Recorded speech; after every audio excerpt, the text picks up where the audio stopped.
Good morning. Welcome to my channel. रहस्यमयी तोता written by ओम श्री सिंह.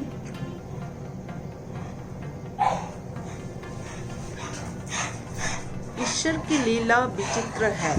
उसकी रची इस सृष्टि में यदा कदा ऐसी आश्चर्यजनक घटनाएं होती है कि हम उनका रहस्य खोजने में असमर्थ हो जाते हैं. ये कहानी भी इसी प्रकार की घटना से प्रेरित है. पापा रेलवे में अधिकारी थे तो हम हमेशा रेलवे कॉलोनी में ही रहते थे, परंतु इस बार जिस शहर में स्थानांतरण हुआ वहाँ हमें तुरंत घर नहीं मिला.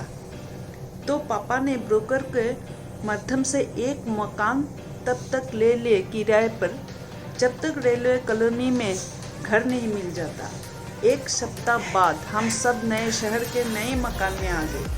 हमारे पहुंचने के थोड़ी देर बाद ही हमारा सामान लेकर ट्रक भी आ गया. ब्रोकर ने घर साफ करवा दिया. हम लोग घूम घूम कर घर देखने लगे. घर क्या अच्छा खासा बंगला था. 3 bedroom, 1 drawing room, kitchen, store room भी था. बाहर लन में आम, अमरूद, अनार, गुड़हल और हरसिंगार के पेड़ लगे. हमने देखा पेड़ों पर पक्षियों के घोंसले थे. 2 लोहे के झूले भी लगे थे. मैं और मेरी बहन निर्जा झूले के आनंद लेने लगे और पापा मम्मी के साथ मिलकर घर सेट करने चले गए.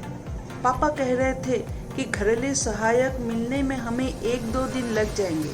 तब तक हमें स्वयं ही मिलकर काम करना पड़ेगा. बेडरूम और ड्राइंग रूम सेट होने तक दोपहर हो गई थी.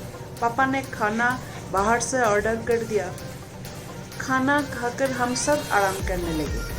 शाम को हम दोनों को घर में छोड़कर मम्मी पापा बाजार से दूध, फल, सब्जी लेने चले गए. हम दोनों बाहर लन में झूले के आनंद ले रहे थे. सूरज डूब रहा था. अंधकार धीरे धीरे अपने पैर पसार रहा था. अचानक लाइट चली गई और पूरा बंगला अंधकार में डूब गया. मैंने निर्जा से कहा कि अंदर चलो. उसने कहा, अच्छा मेहुल भैया. हम दोनों अंदर जा ही रहे थे कि किसी ने पीछे से कहा, भागो भागो जल्दी, नहीं तो सब मारे जाओगे. मैंने निर्जा का हाथ पकड़कर दौड़ लगाई और अंदर आकर दरवाज़ा बंद कर लिया. बड़ी देर तक ऐसे आवाज़ आती रही जैसे मानो कोई दरवाज़ा खटखटा रहा हो, पर मैंने डर के कारण दरवाज़ा नहीं खोला. लगभग आधे घंटे बाद लाइट आई और साथ ही मम्मी पापा भी आ गए. हमने उनसे पूरी बात बताई तो उन्होंने कहा कि शायद अंधेरे के कारण हमें वहम हुआ होगा. रात में सब खाना खाकर जब अपने अपने रूम में सो रहे थे, अचानक आधी रात में आँख खुल गई. कोई फिर बोल रहा था, भागो यहाँ से, नहीं तो सब मारे जाओगे. मैं डर के कारण आँख बंद करके मम्मी मम्मी चिल्लाने लगा. मम्मी पापा दौड़ कर आए तो देखा कि कमरे की खिड़की पर एक तोता बैठा था.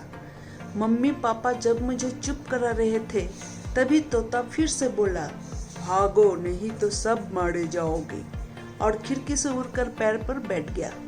उस रात सब एक ही कमरे में सो गए.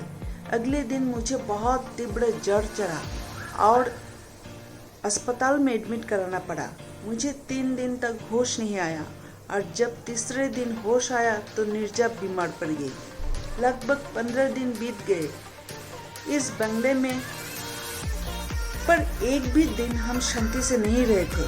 अक्सर रात के अंधेरे में यहाँ से भागने का आदेश आने वाला तोता उड़ता रहता. कभी करीने से रखे हुए बर्तन आधी रात में गिरने लगते और डर की मारे किसी की उठने की हिम्मत न पड़ती थी. बस गनीमत इतनी थी कि सब कुछ रात के अंधेरे में ही होता था. हमारे बंगले से थोड़ी दूर एक श्रीवास्तव अंकल रहते थे, पति पत्नी अकेले.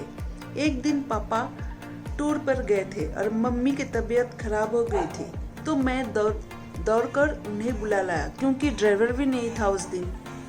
श्रीवास्तव अंकल अपनी गाड़ी से मम्मी को अस्पताल ले गए.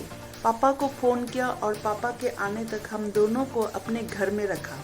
अस्पताल से ठीक होकर आने के बाद जब मम्मी पापा धन्यवाद देने उनके घर गए और बातों बातों में इस घर में घटने वाले घटनाएं बताई तो उन्होंने बताया कि इस घर में 1 वर्ष पहले डबल मर्डर केस हुआ था। उन दंपति की कोई संतान नहीं थी। उन्होंने एक तोता पाल रखा था। हत्यारों ने उस तोते को भी मार दिया था। कहा जाता है कि वो तोता मनुष्य की तरह बोलता था और घटना से पहले उन्हें सचेत करता था।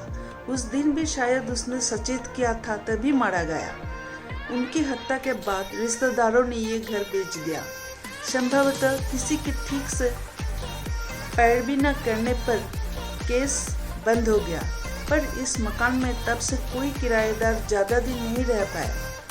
वहाँ से लौटते हुए हम सोच रहे थे कि इस घर में मैं मृतात्माओं के वास है और उस तोते की आत्मा भी मरने के बाद वही अपने पुराने काम में लगी हुई है।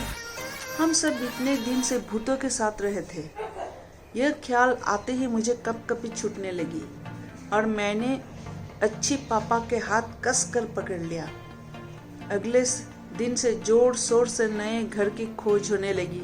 1 सप्ताह बाद हमें संयोग से रेलवे कॉलोनी में ही घर मिल गया और उसी दिन हम सब वहाँ शिफ्ट हो गए। आज इस घटना को काफ़ी समय बीत गया है, फिर भी अक्सर रात उस रहस्यमयी तोते की आवाज़ सुनाई देने का भ्रम तो है कि भागो यहाँ से, नहीं तो सब मारे जाओगे।